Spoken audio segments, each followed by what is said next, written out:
Hello viewers, কেমন আছেন সবাই? আশা করি সবাই ভালোই আছেন। আজকে আমি আপনাদের দেখাবো কম্পিউটারের সাহায্য কীভাবে ফটোকপি মেশিন দিয়ে স্ক্যান করতে পারেন খুব সহজে। তো চলুন আমরা প্র্যাকটিক্যালি দেখি। তার আগে ছোট্ট একটা রিকোয়েস্ট করি, যদি আপনি আমার চ্যানেলে নতুন এসে থাকেন তাহলে দয়া করে আমার চ্যানেলটা সাবস্ক্রাইব করবেন, পাশে থাকা বেল বাটনটা ক্লিক করে রাখবেন লেটেস্ট ভিডিও সবার আগে পাওয়ার জন্য। আর যারা সাবস্ক্রাইব করেছে তাদের সবাইকে ধন্যবাদ। সাথেই থাকবেন, ফিরে আসছি ছোট্ট একটা ইন্ট্রোর পর।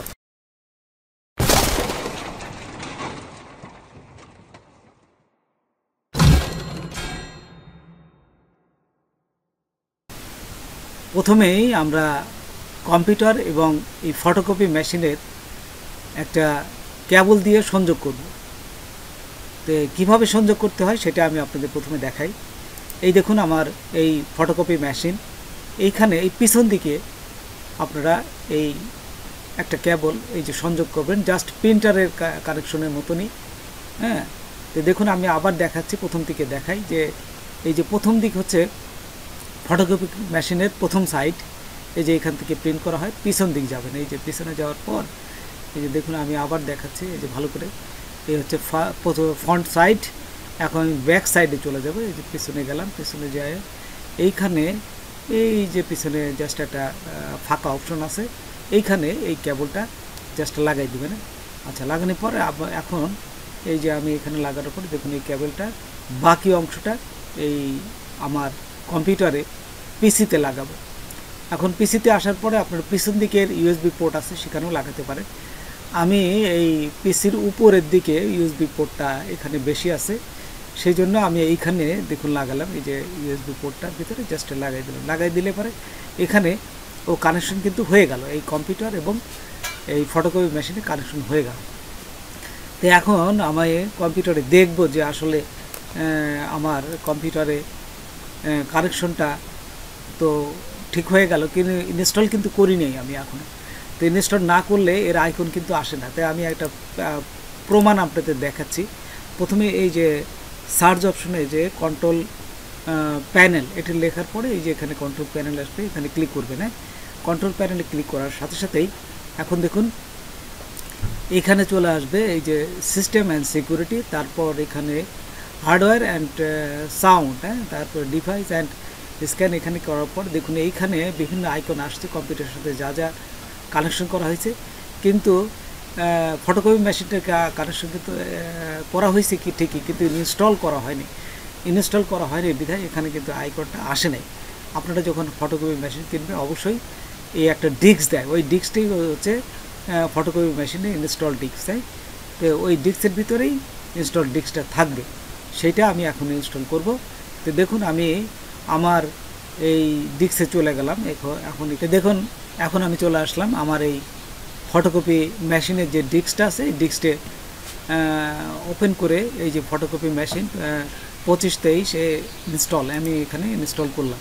এই যে ইনস্টল করার সাথে সাথে দেখুন এখানে এই যে আসবে, তারপরে এখানে আপনারা বিভিন্ন অপশনতে ড্রাইভারে যাবেন, ড্রাইভারের থেকে আপনাদের যেটা সেটা নিয়ে এই যে সেট আপে ক্লিক করবেন। হ্যাঁ, সেট আপে ক্লিক করার সাথে সাথেই যেহেতু কানেক্ট করাই আছে সেই জন্য আলটিমেট এখন এটা দেখুন এই যে ইনস্টল হতে থাকবে। হ্যাঁ, এই যে উপরে দেবেন আই অ্যাকসেপ্ট, এইটা ক্লিক করবেন। হ্যাঁ, আই অ্যাকসেপ্ট দি আইটেম, এইটা ক্লিক করে এই যে নেক্সট ক্লিক করবেন। আবার দেখুন ইউএসবি কানেকশন যেহেতু আছে, নেক্সট করার সাথে সাথে আপনি ও পেয়ে যাবে এবং ইনস্টল হতে থাকবে।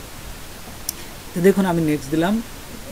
নেক্সট দেওয়ার পর একটু অপেক্ষা করি, অনেক সময় নেট স্লোর জন্য নিতে চায় না। এই যে আমি দেখুন এখানে নেক্সটে ক্লিক করলাম, নেক্সট, আবার নেক্সট, তারপর এই যে দেখুন এখন কিন্তু ইনস্টলটা হয়ে যাচ্ছে এবং এই যে ফিনিশ, তারপর নেক্সট হয়ে গেছে। তাই এখন দেখুন এই যে আইকনটা আবার টেস্ট করি আমরা, এখন কিন্তু আইকন দেখতে পারবো। কন্ট্রোল প্যানেলে আসবেন, কন্ট্রোল প্যানেলে আসার পর এইখানে দেখুন কন্ট্রোল প্যানেলটি ক্লিক করার পর এই যে সিস্টেম, তারপরে হার্ডওয়্যার অ্যান্ড সাউন্ড, ঠিক আগের সেম প্রসেসে এখানে আসার পরে দেখুন এই যে আইকনটা চলে আসছে, দেখছেন। এখন কি করবেন, রাইট মাউস ক্লিক করবেন, এইটা আইকনের উপর রেখে রাইট মাউস ক্লিক করে এই যে প্রিন্টার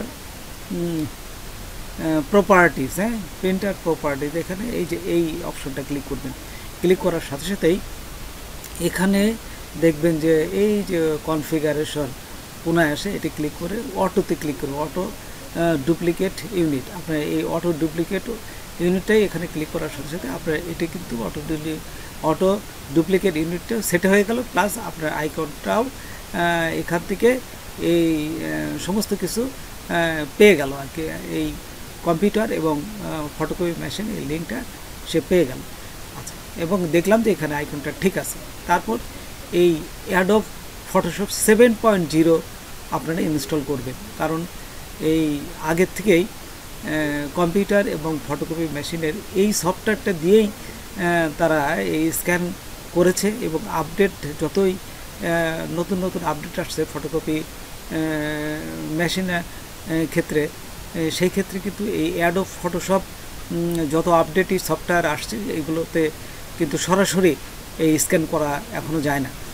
সেই জন্য এই অ্যাডোব ফটোশপ 7.0 দিয়েই কিন্তু এই স্ক্যান করতে হয়। সেই জন্য এটা স্ক্যান করে নেবেন, কি খুব ছোটো সফটওয়্যার, এটা ছোট্ট একটা সফটওয়্যার, এটা খুব দ্রুতই এটা ইনস্টল হয়ে যায়। এই ইনস্টল করতে গেলে কিন্তু এখানে কিন্তু একটা আপনার সিরিয়াল নাম্বার দিতে হয়। দেখবেন যে এই অ্যাডোব ফটোশপ 7.0-তে কিন্তু ইনস্টল সফটওয়্যার এই সফটওয়্যার ভিতরেই থাকে। তো দেখুন আমি এখান থেকে আপনাদের এই নর্মালি দেখাচ্ছি। তো এখানে ইনস্টল হওয়ার পর এই যে নেক্সটে দিবেন, হ্যাঁ, ইনস্টল করার পর নেক্সটে দিবেন, আবার নেক্সট, তারপর আবার নেক্সট এবং অ্যাকসেপ্টে দিবেন। হ্যাঁ, এই যে অ্যাকসেপ্ট দেওয়ার পর এখানে কিন্তু সিরিয়াল নাম্বারটা দেখুন, এখানে ইয়েস আসবে, তারপরে নেক্সট নেক্সট, তারপরে এই যে খুব দ্রুত বাকি ওর সাথে যে সফটওয়্যারগুলো আছে অ্যাডোব ফটোশপের বাড়তি রান করতে যে সফটওয়্যারগুলো লাগে, ঠিক সেইগুলো খুব দ্রুত ইনস্টল হয়ে যাচ্ছে। এই খুব দ্রুতই কিন্তু ইনস্টল হয়ে যাচ্ছে। এই যে দেখুন 100% ইনস্টল হয়ে যাবে। এই যে তারপরে ফিনিশে ক্লিক করলাম, এই যে ফিনিশে ক্লিক করার সাথে সাথেই অ্যাডোব ফটোশপ 7.0 কিন্তু ইনস্টল হয়ে গেছে। তারপরে এই অ্যাডোব ফটোশপ যেটা আমরা একটু আগে ইনস্টল করলাম সেটা ওপেন করবো। এই যে দেখুন অ্যাডোব ফটোশপ 7.0 ওপেন করলাম। তারপর এরকম যাবে, এখানে যে কোনো একটা ফাইল, জাস্ট নিউ একটা ফাইল ওপেন করে নেবেন।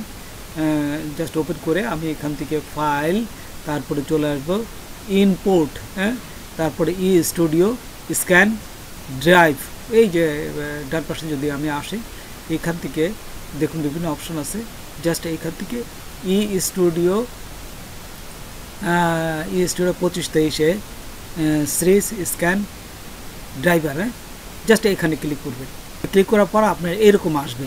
এরকম আসার পরে আপনারা দেখবেন যে স্ক্যানে ক্লিক করবেন। হ্যাঁ, আপনার অবশ্যই আপনার ফটোকপি মেশিনের ভিতর যদি যে কোনো পেপার দিয়ে রাখবেন, আমি এই পেপারটা রেখেছিলাম বিধায় স্ক্যান হয়ে গেছে। দেখুন তারপরে এইভাবে আসবে। তারপরে এই যে দেখুন এই যে মাঝে ছোট্ট একটা পয়েন্টে দেখা যাচ্ছে, এই পয়েন্টটা এইভাবে থাকে, এই পয়েন্টে ক্লিক করবেন। ক্লিক করার সাথে সাথে দেখুন এর যে সেটিংগুলো সেগুলো অ্যানাবল হয়ে যাবে। এখন এই সেটিংগুলো থেকে রেজুলেশন কত দিবেন, তারপরে এই যে দেখুন অরিজিনাল মুড কোনটা এবং কালার কোনটা দিবেন, সব কিছু এখানে আছে।